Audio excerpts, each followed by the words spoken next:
आपको कुछ मारने नहीं मारने, आप 1 मिनट से पहले शुरू कर लो। यही पुकार चाहे जो मजबूरी हो, हमारी मांगे पूरी हो। पंचकुला के सेक्टर 5 धरनास्थल में लंबे समय से हरियाणा के सरकारी स्कूलों में कार्यरत वर्क एजुकेशन इंस्ट्रक्टर अपनी मांगों को लेकर लगातार धरने पर बैठे हैं। वर्क एजुकेशन इंस्ट्रक्टर खुद को बाईलॉज 2013 में कवर करने की मांग कर रहे हैं। पिछले दिनों इनके द्वारा आमरण अनशन भी किया गया था, जिसे एसीएस राजेश खुल्लर के मांगों को पूरा करने के आश्वासन पर तोड़ दिया गया था, लेकिन अभी तक इनकी मांगें पूरी नहीं हुई हैं। ऐसे में अब एक बार फिर इन्होंने अपनी मांगों को लेकर प्रदर्शन शुरू कर दिया है।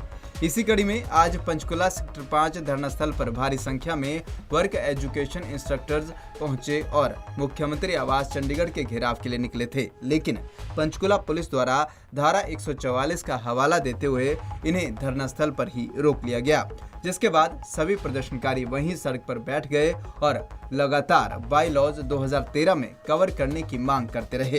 प्रदर्शनकारी वर्क एजुकेशन इंस्ट्रक्टर का कहना था कि उन्हें लगे हुए 10 साल से ज्यादा का समय हो चुका है और उनकी पूरी फाइल भी तैयार हो चुकी है, लेकिन यह फाइल अप्रूवल के लिए पेंडिंग है, जिस पर मुख्यमंत्री के हस्ताक्षर होने हैं। और आज इसी मांग को लेकर वह मुख्यमंत्री आवास के घेराव के लिए निकले थे, लेकिन पुलिस द्वारा इन्हें रोक लिया गया है। एक्चुअली हम लोगों की मांग एक ही थी सर कि हमको बायलॉज और ग्रेड पे दिया जाए, जिसके चलते हम लोगों ने पहले यहाँ पर अनशन भी किया था और 4 महीने से हम लोग धरने में बैठे हुए हैं। तो क्या था, उसमें जो भी हमारे एसीएस थे उस टाइम श्री राजेश खुल्लर जी, उन्होंने हमारा अनशन खुलवाया और हमें कहा कि मैं आपकी ये फाइल बायलॉज की ग्रेड पे की और मैं आपको वादा करता हूँ कि जरूर दिलवाऊँगा आपको। वो फाइल चलती रही, कई बार नेगलेक्ट होकर नीचे भी आई, फिर ऊपर भी गई। अब जब सारी फाइल रेडी पड़ी थी तो क्या कहते हैं, जब इसी की मीटिंग हमारी फाइल गई तो उसमें कहा गया कि हमारे पास फंड नहीं है और सीएस साहब कहते हैं कि अब किसी को बायलॉज नहीं दिया जाएगा। तो हमारा प्रोटेस्ट इसीलिए है कि आप कह रहे हैं कि अब किसी को बायलॉज नहीं दिया जाएगा, यानी कि जो अब भर्ती निकल रही है एसकरन के थ्रू उसको नहीं दिया जाएगा। लेकिन हम लोग तो 10 साल पहले हो गए लगे हुए, तो हमारे पर ये बायलॉज क्यों नहीं अमेंड किया जा रहा, जबकि पूरी की पूरी फाइल रेडी पड़ी है। उस पर माननीय एसपीडी साहब के भी साइन है, माननीय एसीएस साहब के भी साइन है और माननीय जितने भी कर्मचारी होते हैं बीच में उनके भी साइन है। तो सिर्फ हमें सीएम साहब का एक साइन चाहिए ताकि उस पर अप्रूवल मिल जाए और हम लोगों को बायलॉज मिल जाए। तो आज का प्रदर्शन कहाँ के लिए था सर? हमारा जो प्रदर्शन है ये सेम हाउस के लिए सर। तो रोका जा रहा है हमको यहाँ? जी बिल्कुल रोका जा रहा है जी। तो आगे की क्या रणनीति रहेगी, क्या बातचीत के लिए कुछ कहा गया है?